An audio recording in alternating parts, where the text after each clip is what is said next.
کیا وہ تمہارا واقف ہے؟ ٹائیگر نے کہا۔ اچھی طرح واقف ہے، لیکن مسئلہ کیا ہے؟ رونسن نے کہا۔ تم کل اسے فون کر کے میرے بارے میں بتا دینا، میں تمہارے حوالے سے خود ہی بات کر لوں گا۔ ایک کام ہے، اس سے کسی کو فنش کرانا ہے، ٹائیگر نے کہا۔ اوہ اچھا ٹھیک ہے، میں کہہ دوں گا، دوسری طرف سے کہا گیا۔ اوکے، ٹائیگر نے کہا اور ہاتھ سے کرڈل دبا کر ٹون آنے پر اسے ایک بار پھر نمبر پریس کرنے شروع کر دیے۔ جاڈو بول رہا ہوں، ایک بھاری سی آواز سنائی دی۔ یہ رونسن کا اسسٹنٹ مینیجر تھا اور ٹائیگر کا بڑا گہرا دوست تھا۔ ٹائیگر بول رہا ہوں جاڈو، ٹائیگر نے اس بار اپنے اصل لہجے میں کہا۔ اوہ تم خیریت؟ خود آنے کی بجائے کال کیوں کی ہے؟ جاڈو نے مسکراتے ہوئے لہجے میں کہا۔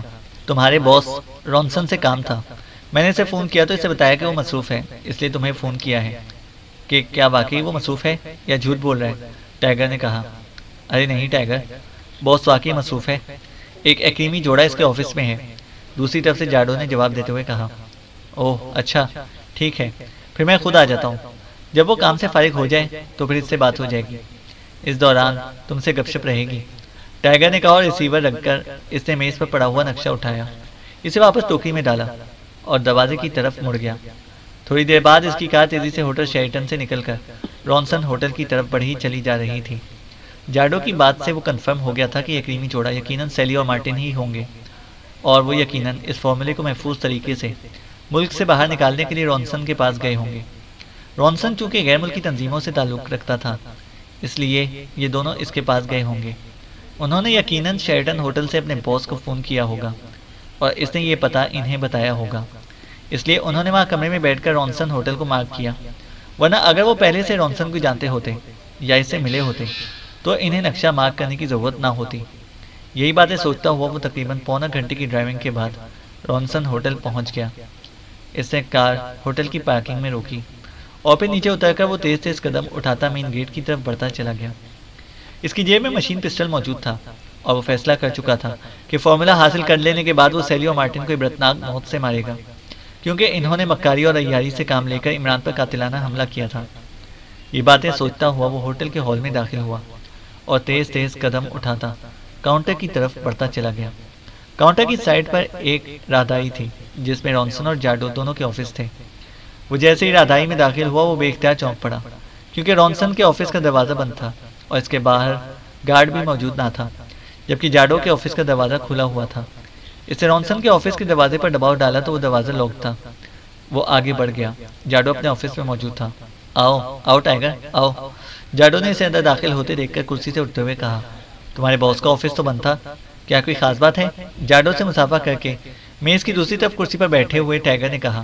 اوہ نہیں، وہ تو آفس سے باہر گیا ہے، ابھی چند منٹ پہلے گیا ہے، مجھے اس نے کہا ہے کہ وہ 1-2 گھنٹوں بعد آئے گا، جاڈو نے کہا۔ کہاں گیا ہے؟ ٹائیگر نے چونک کر پوچھا۔ مجھے نہیں معلوم، کہیں گیا ہوگا، تم سناؤ تمہیں باس سے کیا کام پڑ گیا؟ جاڈو نے مسکراتے ہوئے کہا۔ کیا وہ ایک کریمی جوڑا بھی ساتھ گیا ہے؟ ٹائیگر نے کہا۔ مجھے معلوم نہیں، شاید ساتھ گیا ہو، لیکن تم کیوں پوچھ رہے ہو؟ کیا کوئی خاص بات ہے؟ جاڈو نے کہا۔ ہاں، تم یہ معلوم کراؤ کہ کریمی جوڑا کہاں گیا ہے، اور رونسن بھی، پلیز، یہ انتہائی ضروری ہے، ٹائیگر نے کہا۔ اچھا تم کہتے ہو تو معلوم کر لیتا ہوں، جاڈو نے مسکراتے ہوئے کہا، اور اس کے ساتھ ہی اس نے انٹرکام کا ریسیور اٹھایا اور تیزی سے نمبر پریس کرنے شروع کر دیے۔ ٹائیگر نے ہاتھ بڑھا کر انٹرکام میں موجود لاؤڈر کا بٹن پریس کر دیا۔ ماریا بول رہی ہوں، رابطہ قائم ہوتے ہی ایک نسوانی آواز سنائی دی اور ٹائیگر سمجھ گیا کہ جاڈو نے رونسن کی پرسنل سیکرٹری کو کال کیا ہے۔ جاڈو بول رہا ہوں ماریا، باس کہاں گیا ہے؟ میں نے اس سے ضروری بات کرنی ہے، جاڈو نے کہا۔ باس کافرستانی سفارت خانے کے سیکرٹری رام گوپال کی رہائش گاہ پر گئے ہیں، ماریا کی آواز سنائی دی اور ٹائیگر بے اختیار چونک پڑا۔ کیا وہ ایک کریمی جوڑا جو باس کے آفس میں تھا وہ بھی باس کے ساتھ گیا ہے؟ جاڈو نے پوچھا۔ ہاں، مجھے تو باس نے یہی بتایا ہے کہ وہ اس جوڑے کے کام کے لیے ان کے ساتھ رام گوپال کی رہائش گاہ پر جا رہے ہیں، ایمرجنسی کے سلسلے میں، ماریا نے کہا۔ اوکے، جاڈو نے کہا اور ریسیور رکھ دیا۔ کیا اس رام گوپال کا فون نمبر اور پتہ معلوم ہے تمہیں؟ ٹائیگر نے پوچھا۔ ہاں، مگر تم یہ سب کچھ کیوں پوچھ رہے ہو؟ مجھے کھل کر بتاؤ، جاڈو نے اس بار قدر مشکوک سے لہجے میں کہا۔ اوہ، ایسی کوئی مشکوک بات نہیں ہے جتنی تم سمجھ رہے ہو، مجھ پر اعتماد نہیں ہے تمہیں؟ ٹائیگر نے کہا تو جاڈو بے اختیار ہنس پڑا اور پھر اس نے فون نمبر بتا دیا۔ اوکے، اب مجھے اجازت، ایک ضروری کام یاد آ گیا ہے، ٹائیگر نے اٹھتے ہوئے کہا تو جاڈو بے اختیار ہنس پڑا۔ خیال رکھنا،